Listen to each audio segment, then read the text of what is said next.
Perfect. Perfect. Just chilling, waiting on the Brit. So Shane and Steven are shooting the shit. He's probably drinking tea or, crying that it's in the harbor or something. Who knows? So yeah, rock climbing. We're talking about Yeah. rock climbing a little bit. He knows. He's coming. Who knows if he actually is or not? Oh God, there he is. Ah, he made it. Simon, you interrupted our conversation. I didn't do anything. How dare you Exactly. join this podcast Exactly. you're a member of? Sorry. Carry on. I'm kidding. How's the tea this morning? I haven't had a tea. What? Shocking. I know. I was How are going to you try and able to make one function? before I came on here, but I haven't had time. We were talking about rock climbing Oh, because I started going to the gym. So I was watching too much of the news, okay? And I have YouTube TV, had YouTube TV at $83 a month, and all I was watching was the news. And it was distracting me from work and probably not just overall good for mental health stuff anyway. So I'm like, with that $83, I can join the YMCA. And that's what I did. So I canceled the news, joined the Y. My son's best friend for like 4 years and his dad go like 3 or 4 times a week. And I'm really great friends with him too. With the dad. The dad. And well, the kid too. I mean, he's in the scouts. Like we just like we pick each other's kids up from school if we need, and he lives right down the street, and it's pretty cool. And so now we're doing this 3 or 4 times. 2 days ago was chest day, and I'm like, oh freak, I like doing the whatever. I'm like put two plates on each side and stuff, and I did, and I maxed out, bro? Yeah, I don't know, like your mom. Sorry. There's nothing like a uncalled Brit for. doing that. Right? Like the almost California accent. Yeah. Oh man. Almost. Nevada. Bruh. That's pretty good. That's pretty good. We would welcome you. Come on, join the dark side. Good.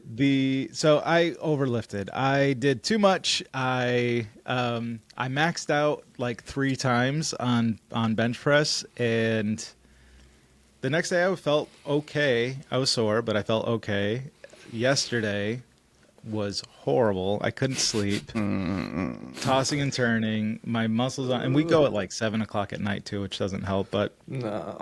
and so like yesterday we went again, and I'm like, I'm just here for moral support. Well, I ended up, I should move, keep the blood flowing kind of thing. That led to, like, I just did like empty bar stuff, like no weight, but just to move on everything. But it reinvigorated. And I'm like, everything sucks. At least it's upper body, not lower body. That really, really sucks. But, so Steven was like, well, now that you're going back to the gym, you should do some rock climbing. And I think that we were talking about my back with the surgery and some extra caution that I need with that, and I'm like, this is going a little philosophical because, and that's why we hit record. So I'm like, for me, the way that I look at stuff like this, you should have a level of confidence when you are rock climbing. It's almost like you can, it's like, it's true with most things in life too. It's like you can either let it happen to you, or you can be actively participating in what's going on around you. How do you let rock climbing happen to you? So I could sit there and be like on a wall and be like, I'm just stuck, and not like, the grit of like taking control of your situation. And you know what I mean? And you've gone like gung ho for the first half, and then you've gone, oh damn, I'm really high. I'm done. stuck. Yeah, this sucks. Get me down. Somebody call the That's helicopter. rock climbing happening to you. That's rock climbing. Well, as I say, like when I was learning how to land the airplane, right? When I was learning how to fly, and this is very, very common. Almost everybody goes to this, where they're approaching. Landings are the hardest things to really wrap your head around, because it's like energy management, dispersing the energy and all that stuff, slowing down while you're falling and all that. But it's like most pilots when they're first starting, and I absolutely did this. It took me 100 landings before I ever flew solo by myself. So it's a lot of work. But you hold the yoke. Put my hands in here like this. You hold the yoke and you're just like going towards the ground, and the wind is pushing you, and you're just kind of sitting there, and it's happening to you, right? Versus you're counteracting the wind all the way down, and you're doing one of these, and you're hyper focused, and you're making sure that you are doing what needs to be done to make it the safest landing that you can possibly do. So this applies to all sorts of things. I'm sure that's why I'm like, it's kind of philosophical. This is what else? Where do you let life happen to you, Stephen? Can't put me on the spot like that. I can. I think this is Just this is did, an bro. example. I think this is the example. Oh, geez. I mean, one of the first things that jumps out to my mind is like the balance of trying to take care of our children. There's like, the very passive parenting approach. And then there's more structure. And then I guess you could go to the extreme in either direction. I do see like a kind of, I guess, synonym there, where you'll see some parents and they're very reactionary, right? Like they are sort of like bystanders to their kids until their kids do something and they're like, oh man, I need to get in there. I need to parent. I need to react to something that they did. Versus others, and this is kind of the philosophy that Alyssa and I try to take, is being very proactionary. That word, but it's proactive. And it's We just can kind make of, words a matter up. of... This is our own podcast. Like, we can do whatever we want. Yeah. It's performative. It's That is a word. It was just the wrong one. anyways, trying to like set up, an environment and like predicting what's possibly going to happen so that you are constantly providing little inputs, just like Shane is saying with flying and stuff like that, to sort of keep things within a lane, instead of it just being total wild, wild west. You try to steer it a little bit more. I don't know if that was a good answer. That's the only thing that's really coming to mind right off rip. I guess some like work stuff too. Like you can almost having life just sort of happen to you with your work, where you're constantly reacting to situations rather than trying to establish the opportunities and the preparedness required to then capitalize on those opportunities. And that's kind of another one. I'm going to stop talking now. I've been Simon, falling asleep to these. Simon, your turn. I want to interject this real quick because he's deep in. He's down the well, dude. Look at him. Look at those eyes.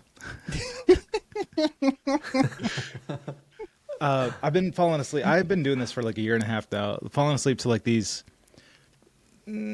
sort of philosophical, meditative kind of like whatever, like how to 1x, 10x your life, and stuff like that. And just like I don't even know. I listen to like 5 minutes and I fall asleep. So I don't know how much enters my brain while I'm sleeping, but I would imagine some. This is the results of that. Look at me now. They're doing something. A healthy, happy human. I try. And actually, damn it, what was I going to say? You've fallen asleep to these tapes. Well, it was on what Steven was just talking about, but damn it, what was it? Well, there was another point about parenting, but that's open for debate on all sides, I think. Simon, where are you letting life happen to you? I just remembered what it was. Yeah, it was a phrase that just kind of stuck in my mind as I was falling asleep last night. The guy on the video, whatever, was like, are you working hard or are you just busy? And it really comes down to like defining your life goals. What do you want to be? And we get so distracted by helping other people achieve their own life goals and working for others. And it's like, I'm busy. But are you really? We choose where we get to be busy, right? And you already know where I'm going with all this, but it's a really, it made it like, damn, it kind of woke me up as I'm falling asleep, like to life. Like, what am I doing for That's such a good myself, line. for my life? Am I just helping out other people achieve their dreams? And I think 99% of the world, I would say, is in that boat. They are letting life happen to them. They're going with the flow. They get up and go to work because that's what they do. And it's for somebody else. It's not like they get up and go to work for themselves, and they're not doing their own thing for themselves. Like, what are your goals? What are your dreams? What did you do today to work towards those? And sometimes you do. I think that is an argument where you do have to sort of fall on your own sword. And cup and a half, by the way, in for the day. Fall on your own sword, and like you have to look. You have to earn some money, right? We'll just put it into, and this could be in a lot of different things, but you have to earn some money to invest into yourself. So you have to do some work for other people, and that's really, if you look at it like I'm working for this other guy to help him out or this other whatever, and you're not looking at it as like what life lessons can I learn by working with this other person, or what experience can I gain from doing this activity that's really ultimately helping somebody else out more with their dreams than it is for me. But if I can take from this experience and apply it to my own dreams, some like learning patience, or how to deal with customers better, or how to work when you don't really feel like working because the job has to get done, or like some of these other elements that you're learning, those if you let it can feed into your dreams, your goals, your ambitions. I'll stop talking there. I think I've done the whole show today so far. I've enjoyed it. Coffee, man.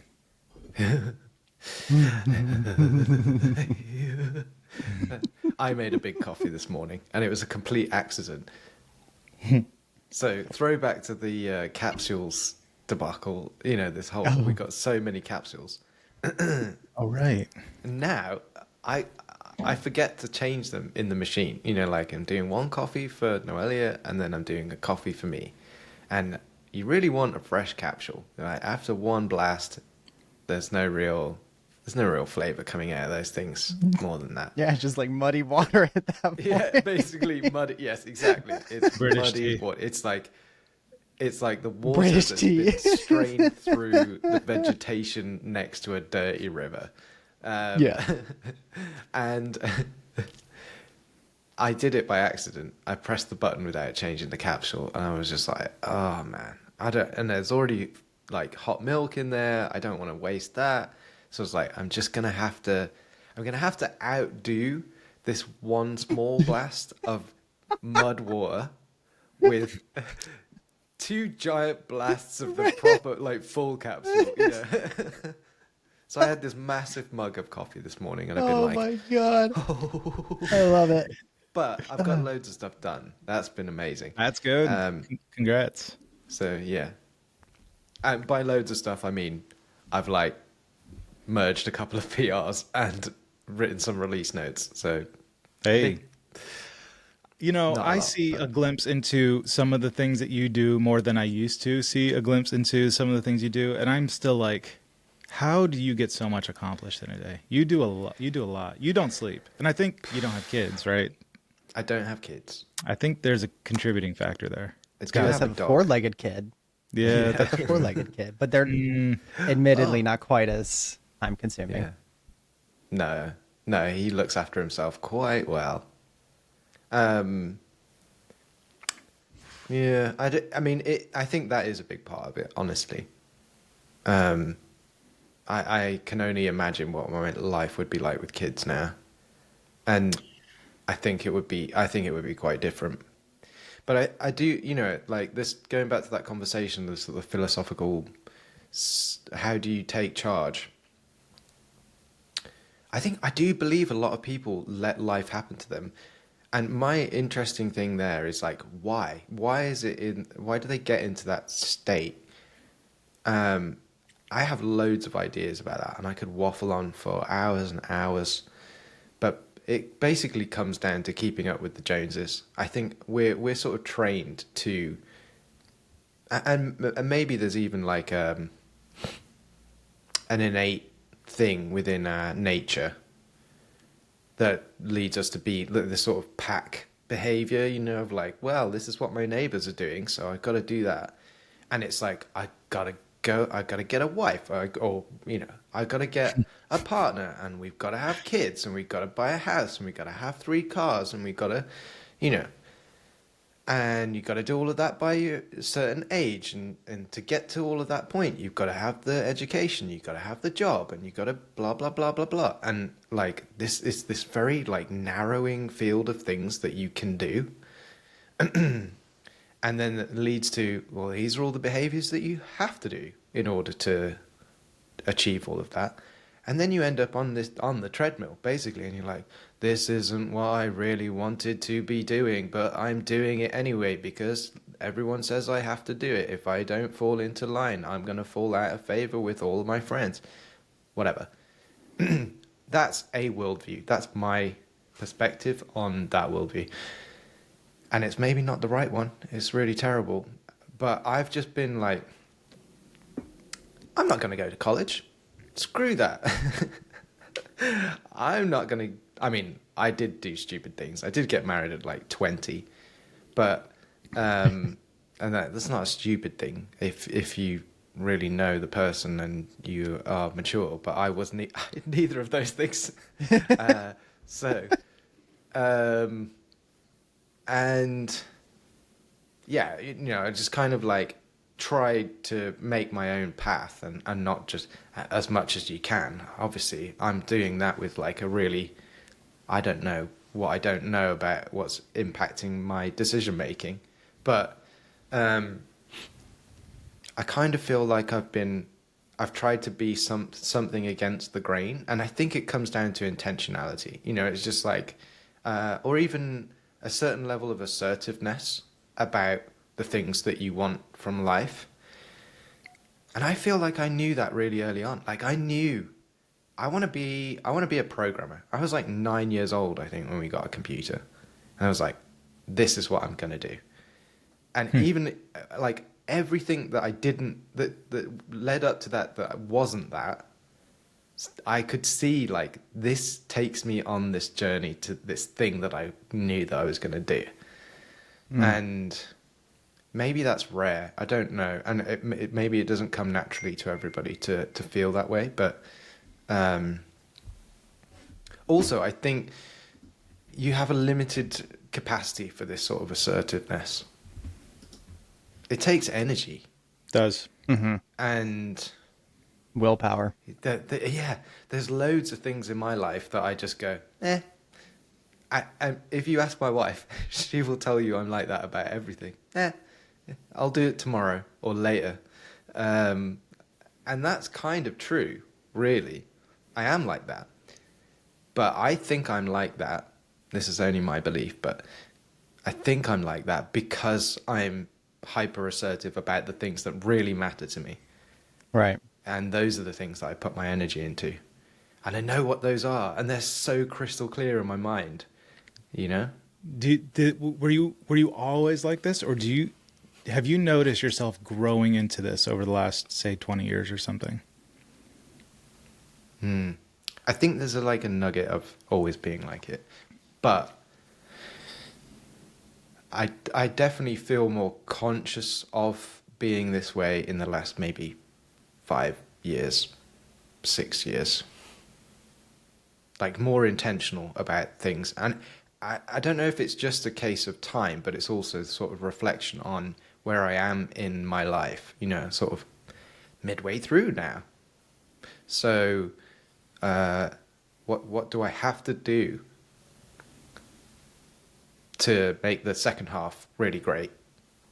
Mm-hmm. But what does really great really look like? Does it just mean like what other people think is good? Or is it like, is there something that I think is going to be really good?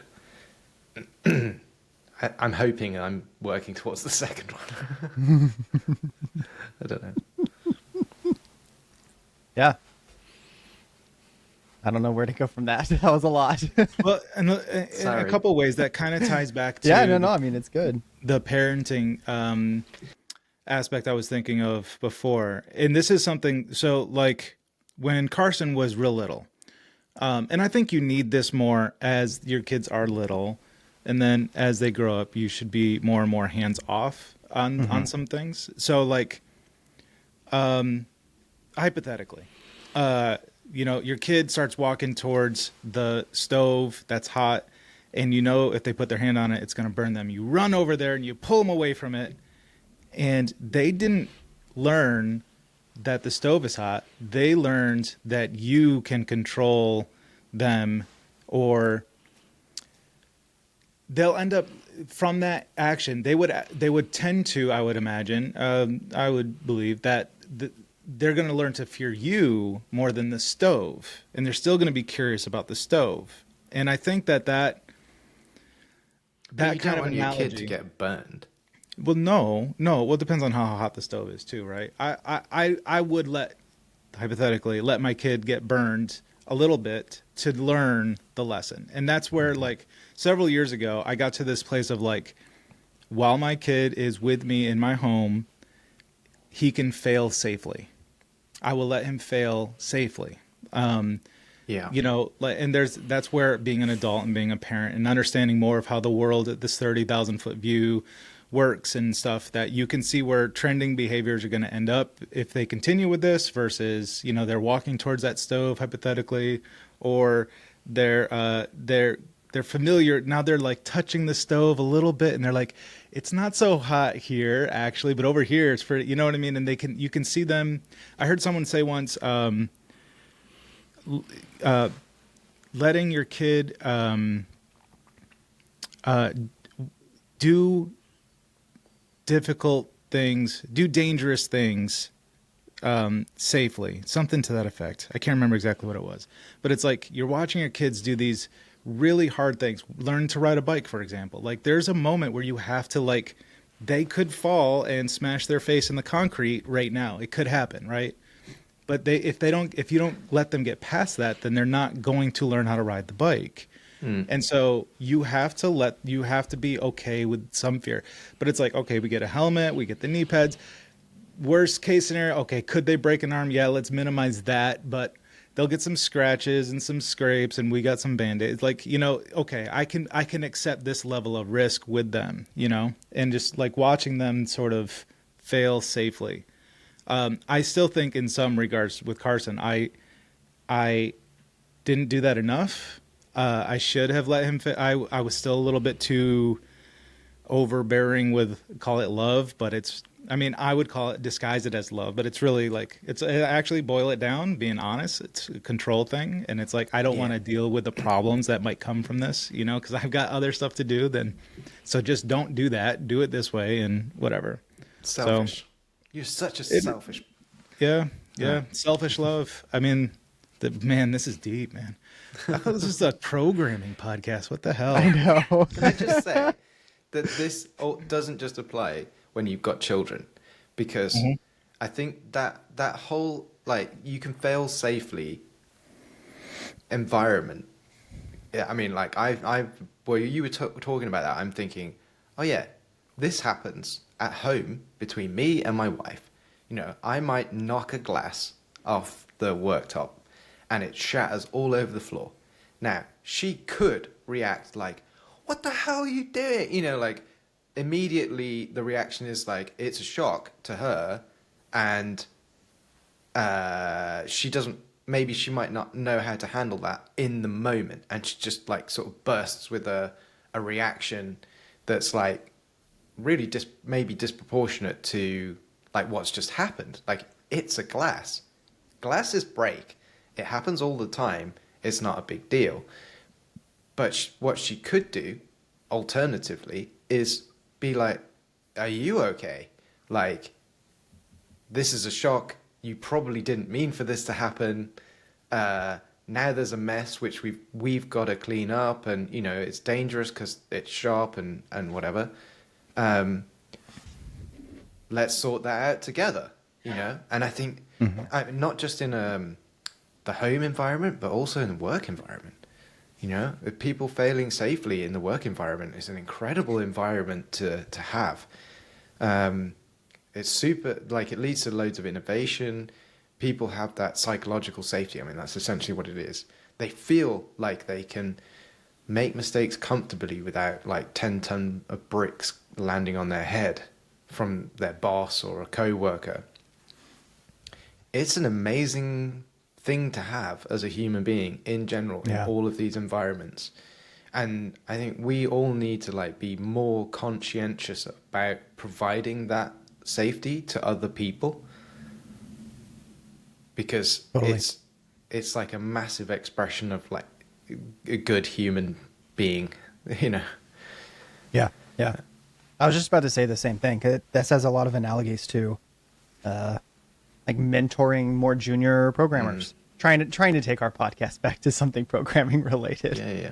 And yeah, like that whole fail-safe mentality and having some checks and balances in place to kind of make sure that, like, you know, the hospitalization of the bike riding doesn't happen with the programming side of things. So don't make it so somebody can do something that's so cataclysmic that it would be really, really bad, but still giving them some of the perimeter of where they can operate safely, but like don't go beyond that perimeter, right? Like, and then Have you ever updated Fail-safe. a production database and screwed it up? Okay. And Story costing, time. Sorry, and it's costing thousands of dollars per minute Yeah, because of that. been there, done that. Yep. It's hard to Ooh, gain can the we- experience can of doing I that hear without this? doing that. Yeah. Can you guys do story time? Are you allowed to share? Or is this got to stay hush hush? Yeah, it's like trying to fetch details out of the back of the You brain. don't have to but drop any company Same. names. I've definitely done that. You know, e-commerce website, probably like in the busiest times when they're launching products and driving loads of traffic, and you release something, oh, this is like easy, let's just merge that in and get it out, and then lo and behold, it's balked the whole thing, the site's down, you know, executives are panicking and running up to my desk and not necessarily shouting yet, but you know, you can kind of see the tension is immediate. The level of tension, their necks have gone from like comfort to throbbing, like immediate sort of Just fix it. what's going on. I just want to, you know, is everything? Can I help? And yeah, that's scary, and you have to have. Well, I don't know. Maybe I shouldn't go into that. Shane, you should tell your stories. So I don't, like, specific instances aren't coming to mind about that. The feeling of doing it is familiar. And I go back to, so I worked one of the first programming gigs I had outside of my dad. So, in a small story, I always say that I got my inheritance from my dad before he passed. He gave me a salary for 2 years to learn how to develop stuff. And then his company had a company that went bankrupt that was his main client, but they stopped business. But about a year later, I was working with my dad, but for another contractor and for another company, as we were both contractors. And the company made a product. My dad made the product where it was called The Cure. And you probably could go see the site right now. It is horrible. It is horrible. TheCureWithAK.com. Not TheCureWithAK.com, but TheCure.com. Oh my days. Yeah. That'd be funny. The Cure. That'd but be a they really spelled funny Cure domain with a name. C. That's a good name. No, So- it's not there anymore. This was horrible. Okay, so first of all, my experience with web development was limited primarily to WordPress, some theme design, and some like custom themes. And I had made a few like WordPress plugins that would send emails and stuff like that. So I was dabbling into the actual code side of things, and that's about it. Maybe 8 months or a year of doing stuff like that. And my job with the Cure was to. This is a long, could be a long thing. I'll try to keep it short. Essentially, they were doing on History Channel at 4 o'clock in the morning for like $500. You can get ad a half an hour ad running, believe it or not, pretty cheaply. At least this is 15 years ago or something. So they were doing these ads. They made these really corny commercials, and they were driving people to the website. And there was this constant battle. First of all, I had to get up at 3 or 4 o'clock in the morning and watch the sales come in or not come in, as was the case. And I'm like, look, you're using Comic Sans font on everything. The colors are horrible. Everybody go to it. Go bomb this site with traffic now all of a sudden. It is horrible. Like I didn't like any of it. And the guy was like, we'll do A/B testing on everything and I'll show you. And you had 3 people go to the website. 2 of them clicked a button and he's like, I told you I was right. And I'm like, you're dumb. Anyway, the first week we're doing subscriptions. This is hand-rolled PHP OOP stuff, by the way. This is not Laravel, okay? This is not Laravel in the early days.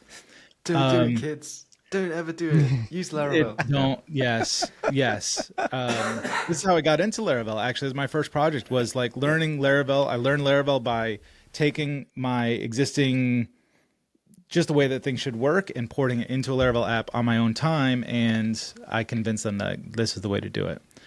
But the first week was like, we're going to do it's a subscription. Okay. We're going to charge $30 a year indefinitely. I'm like, cool. $30 a year. Code that in, put it in there. Cool.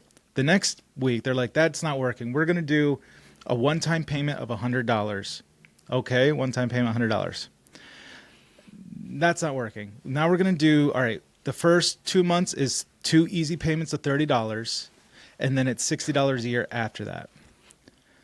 It's time okay. to pivot. So it's not just changing it, but now I have to make sure that the other subscriptions that we already applied are also being honored still, right? Like, so it was like this really crazy combination. And this is like, after the 7th, 8th week of doing this stuff, there was just, it was a nightmare. And that's when finally we went into Laravel. So, that was insane. But I remember like having to go into the database in production.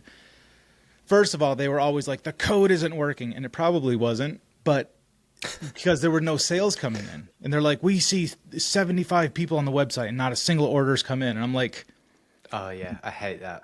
look, oh my goodness. It works on my computer, like I can go and place an order, So like it was a nightmare. And they're chasing me and they're, I just remember these very old guys. Go check it out. The guy, Mel, he's friends with me on Facebook. We talk once in a while. He's like 80 years old. He worked like 50 years at HSN or something, which is a home shopping network channel for those that may not know. And cool guy, lots of stories to tell. But boy, he was I still have PTSD, I think, about my interactions with Yeah, no, you definitely do. Yeah, you're like, name a nightmare from programming, and this guy's face immediately pops in my mind. Comic Sans, orange and green. Don't do it. Oh my God. Make it pop. If Jack Make it Madade pop. is listening to our podcast, he's melting inside right now. Oh, speaking of which, let's shout out to some of our listeners. Oh, thecure.com is no longer around. No longer a thing. It doesn't Oh, look that's like. sad. That's Probably sad. doing the world a service. You can go. I promise you can go on the what's it called, the time travel. The Wayback web thing. archive Wayback, thing, there Wayback you go. Machine. So shout out. Let's do a shout out to our listeners and some non-listeners. I found there's a few people that don't listen to us at all. Wow. Yeah. Just a few. So let's Let's start. call 'em out. Safa, right? Hey, Safa. Aaron Francis. We got Aaron Francis. Hey, He Aaron. does or doesn't listen? He does Okay. listen. These are He listeners. does. All These right, are he's in listeners. that list. And Cool. and we can't, of course, we can't forget Tendai. Of course, hey Tendai. But big shout out to some non-listeners. Jeffrey Way from Laracast.com. Not welcome. I mean, you are welcome, but you're not here. What? Don't worry. He I think won't we even need to hear agree on it. these beforehand. Right? Like, that's going to get some people into trouble. Yeah. I like living on the edge. Oh man. Ian Landsman. Probably never heard of us. Maybe, maybe not. I don't know. He hasn't said anything. So Oh man. let's see. Who else? What's the most controversial person I Obama? can say right now? Oh, Obama. no. I was thinking that actually. That's so funny. That's a little safe. That's too safe. Oh man. Mr. Taylor Otwell. Never heard of the bucket. Probably has heard of us. Would you think? Would you think? He's seen the logo. I wore this around the backstage. He did see the logo. Yeah. So, Yep. Yeah. I mean, yeah, He- could have. That could have been a restaurant name. He I wasn't mean, looking at my nipple, so you know. you never know. I mean, but man, we are dancing on it, aren't we? Oh my god. Accusing Taylor of looking at your nipples. Okay. I wouldn't have said anything at the Steven's time. so uncomfortable right now. I am so uncomfortable change. right now. Oh man. I'm just over here trying to get the cure to pop up on Wayback Machine while you guys are like, Good old way back. oh, this is good. Screen share. Oh, Can you screen man. share? I don't want to wait 2 minutes for that to load on my thing. Maybe. Hold on. Let me see if I can just. I don't want to like. I'm still legit dying of this cold, by the way, just so that you know. I wish you wouldn't. It's been a long. All right. You need Hold on. to Let stop me make sure I that, Simon. pick the right. Yeah, all right. Check this out. Oh, he made it. He did it. Oh my gosh. Oh. You thought I was kidding. And like the like the nav is like staying. I love it. This is one of Oh those, man. like, no. We won't pay you what you're asking because you can make this a portfolio piece. So I believe he's got a Man. video. Why is it on a coffee machine? Oh, because it's not a Keurig? I don't know. This has to be Yeah, the best man. marketing I've ever seen. So I'm pretty sure there's a video on here. Guaranteed. When you have those yellow sticker, like rosette type stickers, you know it's legit. Because you see those all over like really, really legit websites like Stripe Man. and Linear and stuff, right? You know, when you're Yep. using those products. Inception there for a minute. So That was- there you go. that was There's a beautiful. glimpse into my past. You thought that was bad. You should see my first girlfriend. Come a long way. I've come a long way. I'm just kidding. She actually. Oh no, my I'm not. god. Okay, I have something that we can talk about for. Cool. Let's give us just a few minutes. So, earlier we were talking about how much Simon hypothetically gets done in a day, Yeah. and It's all lies. it's all lies. Well, I Few hope lies. not, because I'm looking for some insight here. Oh, So, okay. Starting late January, early February, my work situation changed quite a bit. So I went from primarily focusing on Backer Club and, I don't know, like one other thing, and to suddenly being thrust into having multiple things going on simultaneously. And this is the first time in my professional programming career that I have had like multiple 1 day a week jobs. Right? And I'm finding it surprisingly difficult to, I guess, like time manage that, because before now, you don't, I think, fully appreciate or realize how many little things come into your day that disrupt like what should have been a full, I start the timer to log for this client, I am supposed to do 8 hours today, and by 5 o'clock, you look at the timer and like, you only got 5 hours and 37 minutes in there, and it's like, where did it go? Like, Wow. all of this little stuff, like this darn podcast. This is eating into my billable time right now. I'm just kidding. Well, I'm not kidding, but I am.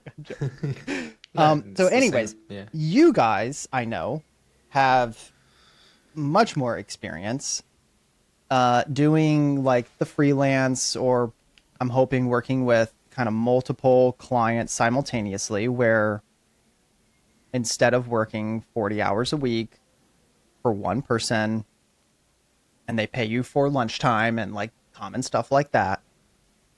Yeah, like, did you also find it difficult to time manage? And I feel like I'm having to say no a lot more than I'm used to. Like these little things, they'll just be like, hey, can I call you for 10 minutes to talk about this one thing related to Tobacco Club or whatever it is? And now suddenly it's like, actually, no, because in the back of my mind, I know it's going to turn into an hour-long call, and then you do that. What you would assume would be one time a week. For me, it's like 8 to 10 times a week. And before you know it, like, I just lost an entire day or two's worth of work that now I have to like catch up on the weekend or at night and stuff like that. And yeah, am I just sucking at life right now? Like, do I just not know how to do this well? No. Or whenever you tell, like, if I have things set up where I'm supposed to be working 4 days out of a 5-day work week as billable time, and yet I still find myself needing to like work nights and partial weekends to make those 4 logged days a reality. What am I doing wrong? So, I don't know. Did you guys experience anything like this, or? Simon, do the Yeah. honors. I still do. I still experience this, but I think there's some tricks to get to. Maybe it's tricks is the wrong word, but basically you're not failing at life because of this. This is just a hard problem, right? You are dealing with.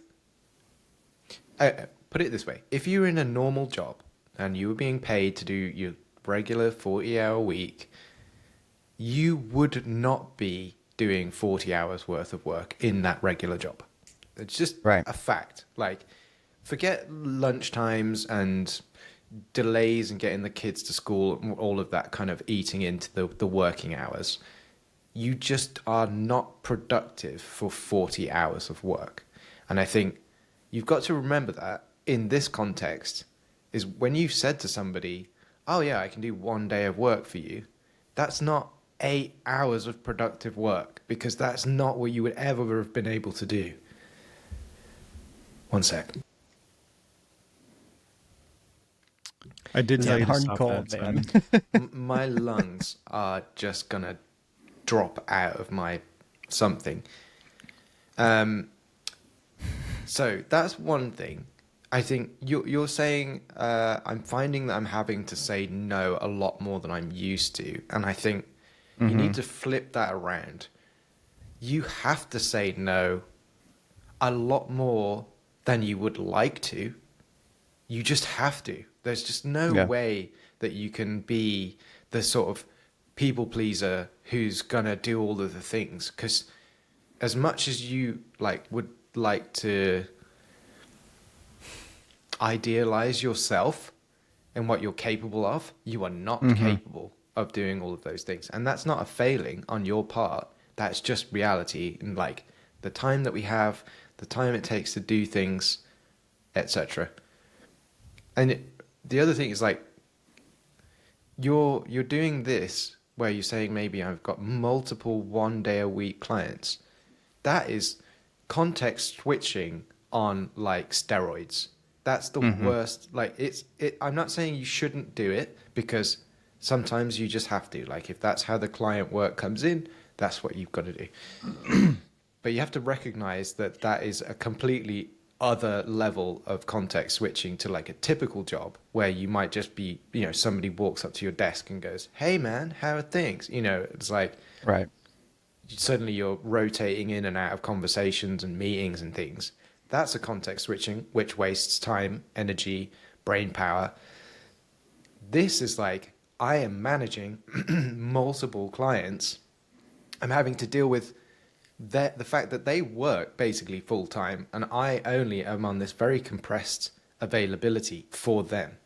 So their exercise is like the wide top funnel stuff, behavior, activity that's going on here, and you're down here somewhere in their schedule. You're a slot that has to like funnel this stuff down. So you've got to figure out how to like compress that stuff into the little bit of the tube that's the time that you give them for that day. And then you've got to do that multiple times, right? For all the other people that you're doing that for. And you've got to remember the tube itself takes up space. So I know this is a really terrible analogy, but even with the finest plastic funnel tube, you could never squeeze loads of those side by side in the same amount of space as if you just had a wide funnel, Right. because the tube takes up space. And that is time that you must spend doing organizational things that you wouldn't otherwise have to spend. So you've got to account for all of that stuff and set your expectations, first of all, appropriately. So you shouldn't expect to do 8 hours of like whatever you consider billable work in a day. That's one thing.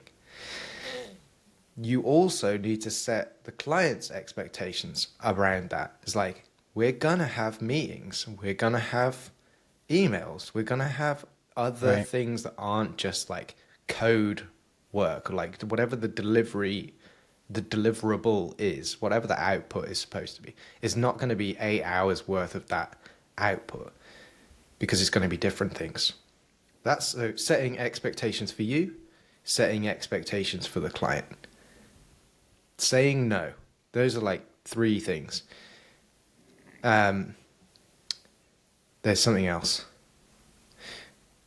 I got the golden nugget, dude, because it just sounds like I can now go to these clients and I can just tell them the tube takes up space. That's all I'll say. The tube takes up space. Yeah. And they'll be like, what? What tube? It's like, man, talk to me on the weekend. Yeah. Oh no, this is a really important one. Oh, okay. So yeah, don't bill by the hour. Don't be tracking hours like you said about starting and stopping the timer. No. You need to be. You don't even want to be thinking in terms of days or weeks and stuff like that. But I think if you say, like, the client's engaging you typically for more than one random day, ever, it's probably going to be like 1 day a week or 1 day a month is like what they can budget for the work that they want done, right? So they are placing a value on the kind of work that they think they need. Yeah. And they're saying that based on your rate, they can only afford what you're saying is 1 day of your time. I'm not using those hypotheticals. You can extrapolate to whatever. But you want to focus in on the value that you're bringing to them. And then you break up the time however it makes the most sense for you. Like if it takes you 4 hours to do what you're technically billing them as 1 day, take the 4 hours. Don't be sat there like trying to make the timer go up to 8. Like if you've done the thing, that's what they've paid for. Yeah. They've not paid for you to do stuff whilst the clock ticks. Yeah. More of the fixed bid So strategy. this ties sounds directly like. back into what we started the conversation with. It's letting life happen to you versus taking control of it, right? I am the worst at time management, but I also have learned that everybody is the worst at time management. You have to be intentional. It doesn't happen naturally. Time is a man-made construct, right? So we're living in this world where we've got a bunch of plastic and glass and metal wired together in a certain way that we can change people's lives with money and products and stuff. Like computers shouldn't work. It's just plastic and metal, right? Like it's not, how is this even? So it's all man-made. We live in this man-made construct with this man-made everything. So you have to be, number one, protective of your time. You have to realize that, and this dawned on me in the last maybe 5 years or so, time is absolutely the most valuable asset. Money comes and goes. Time never comes back. Once it's spent, it's spent. And so the value of your time, I think as developers, we get paid more than your average bear out there, hourly, if you're on an hourly basis, because we don't get paid for what we do. My dad taught me this a long time ago. I don't get paid for what I do. I get paid for what I know. And there's a lot of stories that I can tell you about how I, solved the problem in 10 minutes that 3 other developers tried in 2 days and they couldn't get it. And I charged the guy $150 to do this work that I did in 10 minutes. And he's like, you shouldn't make $150 for 10 minutes of work. I'm like, would you rather pay these guys $600 to not solve your problem, So, yeah, it's, I feel like the plane landing, analogy is like, are you going to let the wind beat you around, or are you going to steer the plane all the way down to a safe landing? It is not easy. This week, I started being more intentional with Craig, who says hi, by the way. Hey, Craig. He's a listener. Hey, he's on the listeners list, I think. You're welcome. Yeah, I started like really just actively taking notes and saying and I'm like, because I'm falling short on my hours by 1 or 2 hours a week. And I'm like, I need to get this. And I'm like, let me not just say that I want it. Let me find where those hours can be and focusing on that. And then knocking those out before doing any other things that I might want or need to do. Knowing that I have scouts on Mondays with Carson, and I'm going to the gym now 2-3 times on top of that, and weekends when I can with girlfriend, and like all these different things that I want to do with my time, that I actually do need to do with my time, because it's what fuels me to be who I am for those 30 hours a week for Craig and for his clients. And so it's you have to be protective of drawing the boundaries, and at first it is difficult to tell people no, because you want people to like you. You want people to be happy with you. You want people, you like when, and I do the same thing. I'll put in my terms, and so it's me. I want people to ask me if I can do something, and I say yes, and then they smile and they're happy, and we can move forward together and hold hands in the sunset and all that stuff. But it's like what actually I want is a long-term relationship with this person where they can understand that sometimes I have to say no, because it's a investment for our future selves later. And that goes with clients and spouses and business partners and everything. And it's really it's your right, and it is your obligation to do that.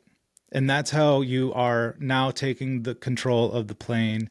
You're fighting against the wind the whole way down, and you're dancing between everybody else's schedules to get accomplished what needs to be accomplished. And it takes time to ease into that. You have to start by saying no and feeling, when someone asks you and you want them to be smiling at the end of it, but it's like, And here's the hard part. Here's the really hard part is to say no and then don't compensate. So like there's this exchange here of emotions, I think, where it's like, hey, you want to go do this thing? And it's like, I'm sorry, I can't. You have to sit with that. You have Mm-hmm. to sit with that. You have to be comfortable being uncomfortable, right? That's how muscles grow. That's how everything changes for the better, always. The palm tree with the deepest roots that can bend over in the hurricane has gone through the most windstorms, right? It's like that's how we strengthen, right? It's not hey, you want to go do this thing, and it's like, sorry, I can't, but let's go next week or something. You're avoiding the actual problem here, and you're not allowing yourself to grow if you're doing that stuff. I'll leave it with that. That was deep. I felt that. That was deep. You like connected everything. The weightlifting, Hey, not that quite the rock climbing, but was it's Sort the of. same. Yeah. Yeah. That was all for Jeffrey Way, Larrycast. That was for you, buddy. that was amazing. I hope we get a shout out on Twitter now. That'd be awesome. Yeah. We could even put in the description, like, hey, with special non-guest speaker this week, Jeffrey Way, and I'll tag him, and like, where he doesn't talk to us about all the inner workings and the future of Larrycast. Hey Jeffrey, it's good to see you again. It's good to not see you again. It's honest. I mean, Oh yeah, but it's brutal. that was the word. That was the word. Remember, I was like, I made up a word the other day. Oh, I didn't say it. I was thinking it. It was you and I were talking. Bruticize. I bruticized something. Yeah, it's That's a good beautiful. word. I think it's a word. It's a word now. If it's a man. real word, it probably means something like really bad. Yeah. Probably. I was just thinking of one. I mean, I'm strapped for time today, so I need to jump off in a second. But We've got a minute and 20 seconds. yeah, I was thinking of a classic example of a kind of this problem, and you touched on some stuff that made me think of this, Shane. And like to still like answer Stephen what you were saying. When I started doing freelancing again towards the end of 2022, I got in touch with a good friend of mine. He used to be my boss years before. Runs an agency, kind of successful, has got more successful over the years, and it was like we got in touch again. I'd come out of my job, and it was just like, hey, we should try and do something together. And there was this project that we'd started years before that I was still kind of keen for as an idea, because I thought there's some validity to it, and we'd proved that out years before. But they ran with it when I left. I didn't have much to do with it. I think they didn't do enough with it. It was something that could have been very big during COVID, actually, which was quite interesting. And they didn't have the time or the capacity to sort of capitalize on that then. And coming out of it, I think he was sort of a little bit regretful that they hadn't done it quite right. So we got all excited, kind of talking about picking this project up and getting into it. And I started like diving in. I spent weeks and weeks and weeks of my own time. Like we agreed it on this sort of partnership basis, and I wasn't going to really be paid to do anything. But I was like, well, this is fine because I'm not spending like huge amounts of time on it, but I am consistently every week spending some time on this thing, trying to advance it to the level that we've talked about getting it to, so that we can get it back out there and maybe start generating some income from it. And months kind of go by, progress is slow. We have, occasional updates between us to see what's going on. We've, agreed like stuff, behavior that we're going to do, work items for each side to do. And we were all making progress on those things. And I'm like facing up to this reality of like this. One, the project just kind of doesn't feel like it's valid anymore for various reasons that are happening outside of our control. Two, after all of the work that I've done, I've got to this place where I'm really not happy with the structure of the application itself, and it really needs to be rewritten. It's a mess. It's convoluted. There's loads of potential security holes in it and stuff. And it's just like, maybe we should have seen this earlier, blah, blah, blah. There's a whole load of things there that's like worth diving into separately. But that was another factor. And then the kind of final thing for me was like, you know, I've got this relationship with this person and I really want this to work out, but there's something just doesn't quite feel right now. It's not, something's not clicking. I don't know what it is. And it was so hard for me to face up to all of those realities. You know, the obvious answer, even just one of those, is you need to stop doing this. You need to stop right now. But I didn't. I let it carry on for maybe a couple more months longer than it should have done. And when I finally faced up to it, I was like, oh man, I'm scared. I'm scared about what I'm going to say to this person because we're mates. You know, we've got this relationship coming back together. We've got this business thing that we're trying to do. I feel like I'm letting everybody down, but I'm at this crunch point where I've got to say no now. And that's really painful when it gets to that point. And I jumped on this call with him. We had the conversation, and this was actually a great moment for some of the things we talked about in this episode, right? Because one, his response to it was amazing. He was like supremely like giving me this psychological safety around what I just said and how I was feeling. And he came back with like, I'm kind of really happy that you've said all of this because you're saying no to something. And that's what I've always said to you. You need to be able to say no to stuff, which was like, yeah, you're right. And he was super gracious about it. And yeah, I mean, that put all of that to ease. But then it made me think like I needed to just say no much sooner. You know, I needed to, when I identified that there were all these issues with what was going on here, I needed to really kind of step up to the plate and take my shot at that earlier, because the longer you leave it, the harder it gets. So I think the main thing for me now with a lot of these things is like, if you can identify the situation as you're getting into it and kind of be clear about that without, you know, try and set emotional reactionary stuff to one side, then you have an opportunity then to make the clearest decision that is best for your future right at that moment. And you just have to commit to, you know, don't be like, oh no, maybe it will work out if this or that or the other thing. It's like, no, just go. Just like gun it for the thing that your gut is telling you. And more than anything else, I guess that's the thing. I've trained my gut to give me that over time, and now it does, and now I listen to it. So I'm a little bit better at it because of that.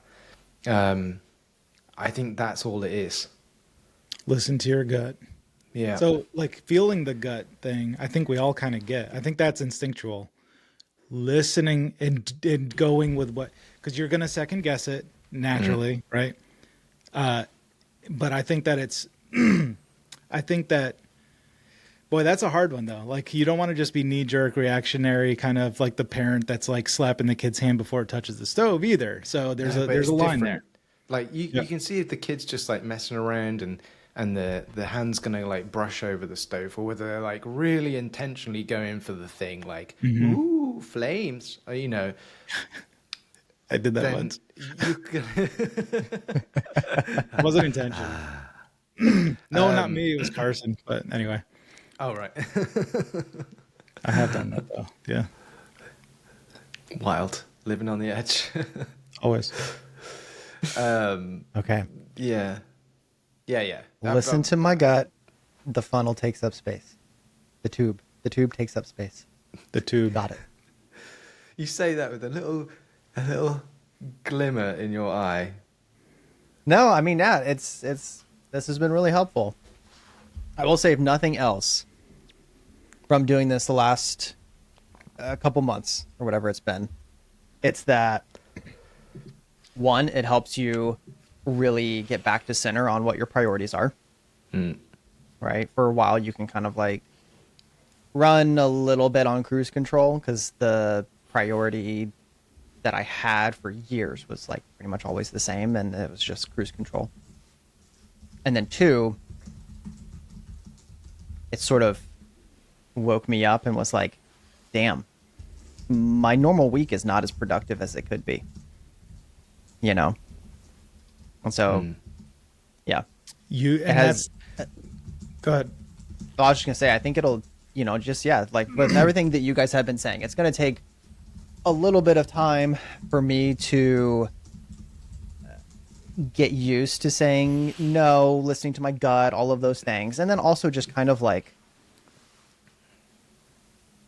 honing in on a good rhythm and a good setup where I can confidently and reliably execute on my promises.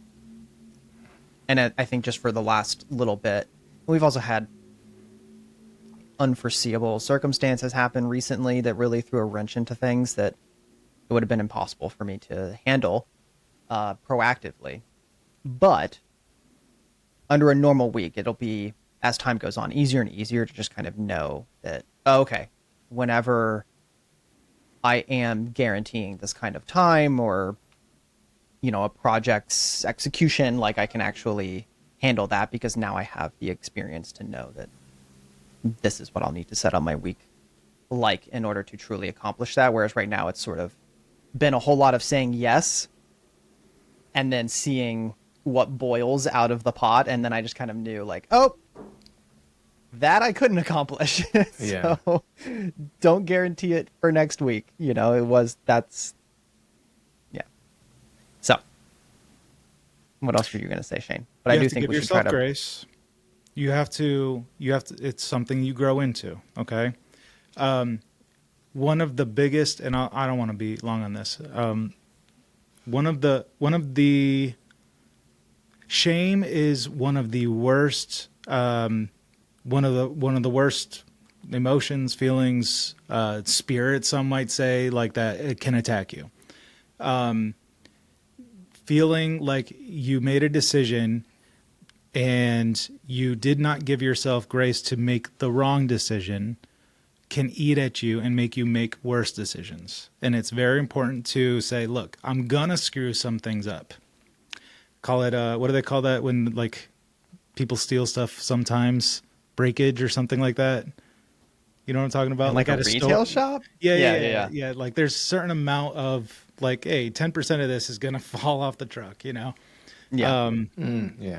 So there's going to be some breakage, inevitably. There's going to be some feelings hurt. You get to control how much is yours and how much is somebody else's. And you have to be okay with allowing yourself to feel some of those feelings and allowing other people to feel some of those feelings. The thing is, when the people around you that actually love you and actually care about you start to see you make boundaries, initially, they can be very resentful. But I think over a long period of time, it builds it into a relationship of respect. And that's ultimately, like, we always try to like do things that are going to make us feel good for now and not so much for later. And you have to balance that out. And it is tricky, and everybody's relationships are different. And so I don't know like who you have to deal with and how you do, like that, everybody's different, but in principle, give yourself grace, but also push yourself. So I'm going to make some mistakes. Let me make some mistakes. Let me see where the boundaries are with certain people, with certain things. And you can do that with relationships a little more distant initially so that it's less risk, I think, on your personal whatever. But know that you have to feel some of this pain. That's the roots growing. That's the muscles growing, that's the rocks climbed, and all these things, and the wind on the plane. The plane landed. Okay. Yep. They're all the same. They are. They're all the same. Can we bring it back to just doing basic things like drinking tea? because No. then I can equate Too late. drinking tea to like landing a plane. It's too late, man. We live in a different world now. It's Don't look back. not reusing coffee capsules. Because that's just wasted effort. Yeah. Oh man, button press without the lift and. And I'm pretty sure Jeffrey Way would agree. So, I would Can love just for add- Jeff to. Oh, go ahead. Go ahead. No. I was just gonna say I would love for Jeff to like actually. I don't know. I don't care if he is like a legit listener, but to hear part of this because like so much of where my life is today is because of Laircast Oh yeah. God, and me getting too. me into Laravel. So like, I should probably give him more than $15 a month. Like I can't tell you the last time I actually needed to watch something on Laracast, but every time I see that transaction on the credit card, I'm like, It's worth I it. just will continue to support him and that company for need to just as get long that as I lifetime. possibly can. That's what I did. So I Yeah. was doing the I would wait till Black Friday because he would always do like a 40 or 50% off and just get the year at a time. Yeah. I did that for so many years. I'm like, I'll just do the lifetime, 350 or whatever it is. Yeah, And it's now I'm ridiculously in it cheap forever. for like, and What the you get. content, the amount of content that's coming out, And it's still going. Yeah. I've only paid for it. Like, I'm gonna get to a point with Jeffrey where I'm gonna be like, dude, I need to pay you some more money because Right. this is great. That's exactly how I feel. Like, yeah, I feel like I owe him way more than even a lifetime subscription because Yeah. you know. That's it. Anyway. We could talk about Laracast and things we've learned, personal lessons I've learned from watching Laracast things, not just programming. Yeah. Yeah. So Another Cool. another show. I was just gonna finish off with the like we talked about some of the lessons learned, but I also want to touch on the outcome from like that one case where I said no, basically. I think that directly led me to here with like native PHP, with the clients that I'm working on, you know, the projects that I've got now. I think if I hadn't said that then I wouldn't be here now. And I don't know if here is anywhere that means anything to anybody else, but to me, that it means like everything. So I just think it's like clarified in my mind. I have to be able to see those opportunities or anti-opportunities to say right. no at the right time and take it. I've got to because of what it could lead to in a couple of years down the line. That's it. That's the Yeah. outcome. Deep. That's a I big think it's a one. good place to wrap it up, fellas. What do you think? Well, if you liked any of this show, I like saying that. It's funny. If you liked it, share it. Maybe somebody else would like it. It makes sense, right? It's a logical. Maybe someone you know would like it too. So share us. Thanks for all of our long-time listeners and long-time non-listeners. You know, before we even started the show, I was one of the longest time non-listeners too. So Oh my And me. god. yeah, Simon too. We didn't So, yeah. listen to it together, I think, for a few episodes. Yeah, for weeks, months, maybe. God, this goes Maybe back longer. I think we're the only show I know of Yeah. that shouts out non-listeners.